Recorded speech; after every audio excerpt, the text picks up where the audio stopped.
जय माँ बगलामुखी, जय श्री महाकाल। जमाना हाई फाई है, इसलिए ज्योतिष में अब हाई फाई उपाय चल रहे हैं। लेकिन जितने सदस्य हमारे YouTube चैनल के पेज पर जुड़े हुए हैं, मैं आपको बता देना चाहता हूं कि ऋषियों ने ज्योतिष उपाय पर जितना लिखा है उतना पर्याप्त है। ज्योतिष में हमारे ऋषियों ने ज्योतिष उपाय पर जितना भी लिखा है उतना पर्याप्त है। भक्तों, यदि आप अपने जीवन में कुछ नया सीखना चाहते हैं तो आप हमारे YouTube चैनल मां बगलामुखी भक्त कुरुक्षेत्र को सब्सक्राइब करना ना भूलें। मैं आचार्य प्रदीप भारद्वाज अपने YouTube चैनल में आपका हार्दिक स्वागत करता हूं, हार्दिक अभिनंदन करता हूं। उपायों के लिए पाराशर ऋषि ने बताया है कि दशा ही सब देगी। जिस ग्रह की आपकी कुंडली में दशा चल रही है उस ग्रह की दशा ही आपको सब कुछ देगी। हर दशा का ये उपाय है, लेकिन उसमें एक दो चीज आज होना मुश्किल है, जैसे महंगी वस्तुओं का दान, साथ ही महंगी गाय का दान। मैं अपने YouTube चैनल के माध्यम से बहुत सारी पोस्टों में, बहुत सारे वीडियो में मैं चंद्रमा के विषय में भी बता चुका हूं कि चंद्रमा का कोई श्राप हो आपकी कुंडली में, कोई दोष हो, किसी भी प्रकार का अनिष्ट यदि चंद्रमा के द्वारा आपके जीवन में घटित हो रहा है तो आप भगवान शिव के चरण पकड़ लो, भगवान शिव की पूजा करना प्रारंभ कर दो, भगवान शिव के शरण में आप चले जाओ, बच जाओगे। दान, बीज मंत्र, स्तोत्र, व्रत, यज्ञ, ये अपने आप महाबली उपाय हैं। कुछ दैनिक उपाय छोटे मोटे प्रभाव के आप खुद बना सकते हैं। मैंने हाल ही में बताया है, लेकिन कुछ अराजक तत्वों ने ऐसा माहौल, लोगों के मन में ऐसा भय, लोगों के मन में कुछ ऐसी शंकाएं, इतनी भयावह स्थिति पैदा कर दी है कि वैदिक उपायों में जान ही नहीं है। लोग लाल किताब के उपाय के पीछे भाग रहे हैं और वैदिक संस्कृति से, वैदिक उपायों से या वैदिक पूजा से लोग विमुख होते जा रहे हैं। वैदिक उपायों में जान नहीं है, बस हमारे ये बिना लॉजिक के उपाय ही बेस्ट हैं। आज के समय में बहुत सारे ज्योतिषी अनावश्यक बहुत सारे ऐसे उपाय बताते हैं जिनका कोई लॉजिक ही नहीं है, और वैदिक उपायों को तो उन्होंने इस तरीके से कर दिया कि जैसे वैदिक में कुछ भी नहीं है और उनके उपाय रामबाण की तरह चुटकियों में ऐसे ऐसे काम करने लग जाएंगे। बिना लॉजिक के उपाय ही बेस्ट है, बस कर दो और अगली रात को आपका कर्ज खत्म हो जाएगा, जबकि ऐसा कुछ नहीं है। वैदिक उपायों में वैदिक ज्योतिष हर उपाय का तर्क, अनुभव, फीडबैक और प्रमाण दे सकती है, क्योंकि हमारे शास्त्रों में एक बात विशेष रूप से कही जाती है, जिस बात का कोई प्रमाण नहीं है, प्रत्यक्ष किम प्रमाणम, प्रत्यक्ष को प्रमाण की आवश्यकता नहीं होती। यदि किसी बात का कोई आधार नहीं है तो उस बात को आप कैसे मानेंगे, कैसे उसको प्रमाणित करेंगे? आप मुझे बताइए, जिस बात का कोई आधार ही ना हो तो आप उस बात को कैसे प्रमाणित कर सकते हैं? किस तरीके से आप संतुष्ट कर सकते हैं सामने वाले व्यक्ति को? क्योंकि जिसका कोई लॉजिक ही नहीं है, जिन उपायों को शास्त्रों में, वेदों में, पुराणों में वर्णन ही नहीं है, कैसे आप फीडबैक देंगे, कैसे आप प्रमाण दे सकते हैं, कैसे आप तर्क दे सकते हैं, कैसे अपना अनुभव लोगों से आप बता सकते हैं? कुछ अधर्मी जो लोग हैं, जानबूझ करके स्वयं का स्वार्थ सिद्ध करने के लिए लालच के वशीभूत होकर के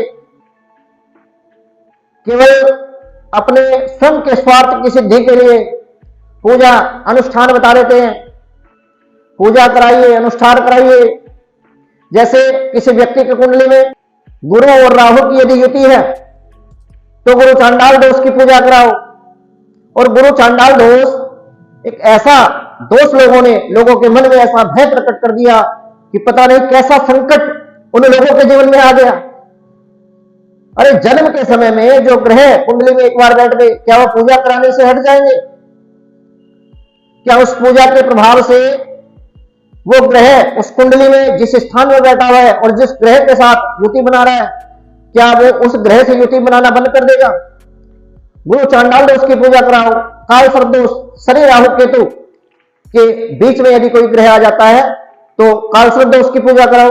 अनुष्ठान पूजा कर्मकांड में होती है, जब जरूरत होगी अनुष्ठान पूजा कर्मकांड में कराओ, अनुष्ठान पूजा कर्मकांड में कराओ, लेकिन तभी कराओगे ना जब उसकी जरूरत होगी। जब जातक को जरूरत ही नहीं है, जब जातक को आवश्यकता ही नहीं है, आप रत्न या पूजा जबरदस्ती भिड़ा दो अपना स्वयं का स्वार्थ सिद्ध करने के लिए, तो आप पाप नहीं कर रहे हो। सूर्य को अर्घ दो, ये उपाय किसी ज्योतिषी ने बताया तो उसको समझेंगे ये तो खत्म है, आदमी है, इसका कुछ ज्ञान नहीं है, इसको कुछ अता पता नहीं है, इसको अनुभव ही नहीं है, क्योंकि उसने सीधे और सरल शब्दों में आपको सूर्य को अच्छा करने का उपाय बता दिया कि आप नित्य प्रतिदिन तांबे के पात्र में जल भर करके उसमें थोड़ा सी चावल डूबना, थोड़ा सा मीठा चीनी और थोड़ा सा सिंदूर का छींटा लगा करके आप भगवान भास्कर को अर्घ दें। तो उस ज्योतिषी को तो आज के समय में लोग ये समझते हैं कि ये तो बेवकूफ है, इसको पता ही नहीं है, इसको तो ज्योतिष का ज्ञान ही नहीं है। इसका ज्ञान कुछ नहीं है। एक ज्योतिषी ने कहा ये टोटका करो और सूर्य शांत होगा, इसे ज्ञानी मानेंगे। यह एक ट्रेंड चला हुआ है जहां वैदिक चीजों की मान्यता को जानबूझ करके धूमिल किया जा रहा है और पंडित की छवि ऐसे बना देंगे कि ये तो बस दोष बता करके पूजा करना जानते हैं, इसके अलावा ब्राह्मणों के पास कुछ भी नहीं है। ऐसा नहीं है। मैं आपको कहूंगा जो सामान्य उपाय है उसका सिद्धांत से करो। शनि के लिए पीपल में जल दें, सूर्य के लिए सूर्य को अर्घ दें, ये रामबाण है, यही बताया गया है। आप विश्वास वैदिक चीजों में करें, वैदिक से जुड़ें, सनातन से जुड़ें और सनातन संस्कृति के अनुसार आप उपाय, आप वैदिक चीजों से जुड़े और अपना विश्वास वैदिक चीजों में लगाएं जिसका समर्थन हमारे ऋषियों ने किया है। अगर एक पुराण में लिखा है कि शनि के लिए यह स्तोत्र है और दशरथ जी ने भी इसका पाठ किया था तो उसकी महानता बताई गई है। असल में लोगों को आज बीज बोया और फल खाना है, इसलिए टोने टोटके बाबा और तांत्रिकों के पास चले जाते हैं, भक्तों के पास चले जाते हैं, क्योंकि किसी भी व्यक्ति के पास आज के समय में धैर्य नहीं है। कोई भी व्यक्ति कर्म करके फल प्राप्त करने की इच्छा नहीं करता। भगवान श्री कृष्ण ने स्वयं गीता में कहा है कि कर्मण्येवाधिकारस्ते मां फलेषु कदाचन, बस एक बार आप काम कर दो और सब तुरंत चाहिए। कर्ज चढ़ाने में सालों लगाए, कर्ज चढ़ाने में सालों लगाए, परंतु उसको उतारने में केवल एक दिन चाहिए। यह कैसे संभव होगा और कैसे ये चीजें संभव हो सकती हैं, जबकि वैदिक उपाय तो ऐसे बीज हैं जो निश्चित रूप से फल देते हैं, क्योंकि जो निश्चित फलदार वृक्ष बनेगा जरूर बनेगा, बस रोज उसको आपको जल खाद्य पदार्थ आदि देने की आवश्यकता है और आपको देना पड़ेगा। विश्वास के साथ सूत्र 95% लोग नहीं करते। अगर हम किसी व्यक्ति को उपाय बता देते हैं तो 95% लोग उन बातों को, उन उपायों को, वैदिक के उपायों को 95% लोग, मैं विश्वास के साथ आपको कहना चाहता हूं कि 95% लोग उन उपायों को, आपके बताए हुए तरीकों को वैदिक रीति के अनुसार विश्वास के साथ नहीं करते। बस ज्योतिषी से बात करके सोचते हैं अब सब सही हो जाएगा। सही नहीं होगा, मेहनत करनी पड़ेगी, उसके लिए परिश्रम करना पड़ेगा, उसके लिए आपको कर्म करना पड़ेगा। और यदि आप मेहनत नहीं करेंगे, यदि आप कर्म नहीं करेंगे तो आपको फल तो प्राप्त कदापि नहीं हो सकता। आध्यात्म, कर्म, उपाय भी करना दशा बदलने तक स्थिति पुरानी रहेगी। भक्तों, मेरे द्वारा दी गई जानकारी यदि आपको अच्छी लगी हो तो आप हमारे यूट्यूब चैनल मां बगलामुखी भक्त कुरुक्षेत्र को सब्सक्राइब करना ना भूलें। वीडियो को लाइक करें, शेयर करें, चैनल को सब्सक्राइब करना ना भूलें ताकि हमारा नई वीडियो का नोटिफिकेशन आपको प्राप्त हो सके।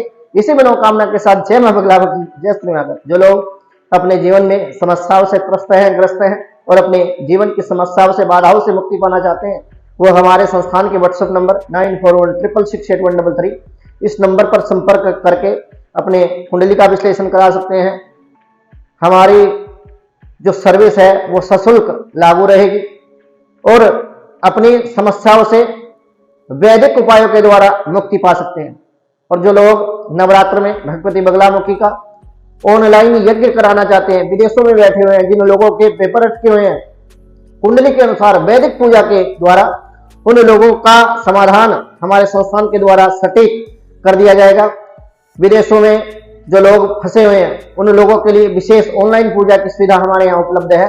जो लोग अपने विदेश जाने के सपने को पूरा करना चाहते हैं वो भी हमारे संस्थान से अधिक संख्या में जुड़े और इस वीडियो को अधिक से अधिक लोगों तक पहुंचाएं ताकि बहुत सारे लोगों को अपने जीवन में अद्भुत लाभ प्राप्त हो सके। जानकारी अच्छी लगी हो तो वीडियो को शेयर और सब्सक्राइब चैनल को अवश्य करें। जय मां बगलामुखी, जय श्री महाकाल।